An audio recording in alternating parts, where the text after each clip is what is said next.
Hello everyone, welcome once again in Guruji classes. आज हम directorate of education चीएन city of Delhi की 25 अगस्त की 10th वर्कशीट करेंगे सोशल साइंस की, जो कि है क्लास 8th के लिए।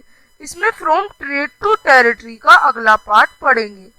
The East India Company called its army as sepoy army. जो ईस्ट इंडिया कंपनी थी वो अपनी आर्मी को सिपोय आर्मी कहती थी। फ्रॉम द इंडियन वर्ड सिपाही, जिसको इंडिया में सिपाही से कहा जाता है और जिसका मतलब होता है soldier. While the Mughal army was given training in archery. जो मुगल आर्मी थी वो अपने जो सैनिक थे उनको आर्चरी की ट्रेनिंग देती थी, तीरंदाजी की training, and the use of the sword, और तलवार चलाना सिखाती थी। The British soldiers were armed with muskets, और जो ब्रिटिश सोल्जर्स थे उन्हें मस्केट्स सिखाए जाते थे। इसका मतलब एक हैवी गन को लेकर पैदल चलना सोल्जर्स को, और इस हैवी गन को मस्केट कहा जाता है। एंड मैच लॉक सिखाया जाता था। An early type of gun, पहले एक गन होती थी जिसमें पाउडर डाल के उसे आग से जलाया जाता था, जिससे फिर गोलियां बारूद निकलती थी। द मेजर डिफरेंस, इन दोनों की आर्मी में ये मेजर डिफरेंस थे। मुगल आर्मी का और ईस्ट इंडिया कंपनी की आर्मी का पहला difference, Mughal army mainly composed of cavalry, यानी उनके सवार वाले थे। उनकी जो सेना थी वो किस पे सवार रहती थी? उनकी सेना घुड़सवार थे उनकी सेना में। एंड इन्फेंट्री, और कुछ पैदल चलने वाले भी लोग थे। और ब्रिटिश वाली में क्या थे? ज्यादातर लोग पैदल ही चलते थे।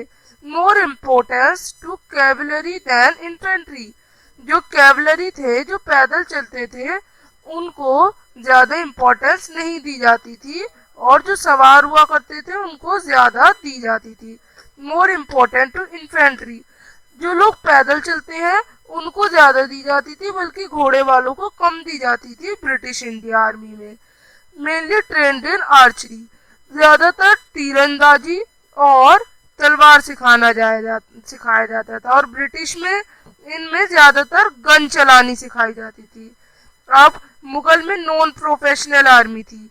Large numbers of arm pleasant, उसमें प्लीजेंट्स थे ज्यादातर, और कुछ जमींदार भी थे जो कि सप्लाई करते थे मुगल्स को पैदल सोल्जर के रूप में।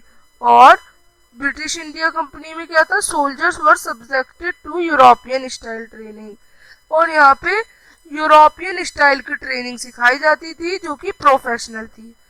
अब in order to develop a uniform military culture, ये यूनिफॉर्म मिलिट्री कल्चर सोल्जर्स को डेवलप करने के लिए उन्होंने अपने सोल्जर्स को यूरोपियन स्टाइल ट्रेनिंग सिखाई, ड्रिलिंग सिखाई और डिसिप्लिन सिखाया। That regularly their life far more than before. Often this created problem, पर इसकी वजह से कुछ प्रॉब्लम हुई। That caste and community feelings were ignored, जो कि इग्नोर करनी गई in building a force of professional soldiers. Could individuals so easily give up their caste and religious feeling, क्या वो अपनी कास्ट को, रिलीजियस फीलिंग को आराम से दे सकते हैं, गिव अप कर सकते हैं? नहीं। Could they see themselves only as soldiers, उन्हें खुद को एक सोल्जर के रूप में देखना था, ना कि किसी कम्युनिटी के मेंबर के रूप में। This can easily be felt by the revolt of 1857, और इसी की वजह से 1857 में रिवॉल्ट हुई थी। जस्ट समराइजिंग द चैप्टर, ये चैप्टर की समरी है। फ्रॉम ट्रेड टू टेरिटरी में हम ये कह सकते हैं that the East India Company was transform from trading company to a territorial colonial power. तो हम इस चैप्टर में क्या देखते हैं कि जो ईस्ट इंडिया कंपनी है वो ट्रेड करने आई थी और इंडिया पे राज करने लगी। The arrival of new steam technology, अपनी टेक्नोलॉजी की वजह से जो कि 19th सेंचुरी में आई उससे और स्ट्रॉन्ग हो गई।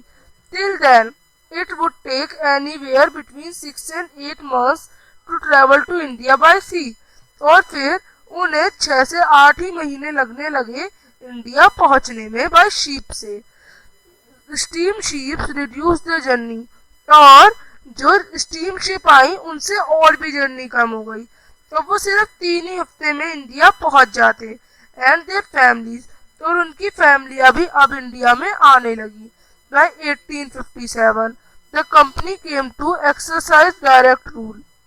उसके बाद उन्होंने डायरेक्ट रूल अपनाया, जिससे 63% ऑफ टेरिटरी उनकी हो गई और 78% of the population of India सब कॉन्टिनेंट, और 78% पॉपुलेशन इंडिया की हो गई। combined with its indirect influence on the remaining territory and the population of country, इसकी वजह से एक बहुत बड़ा प्रभाव पड़ा इंडियंस पे। The East India Company had virtually the whole of India under its control, और उन्होंने आधे से ज्यादा इंडिया को अपने अंदर ले लिया। अब डिफरेंस लिखने आप सभी लिखेंगे मुगल आर्मी और ब्रिटिश इंडिया आर्मी में डिफरेंस ये सारे। इसमें पहले question 2, Why were people of India work as the soldier in British East India Company? क्यों रूल करते थे?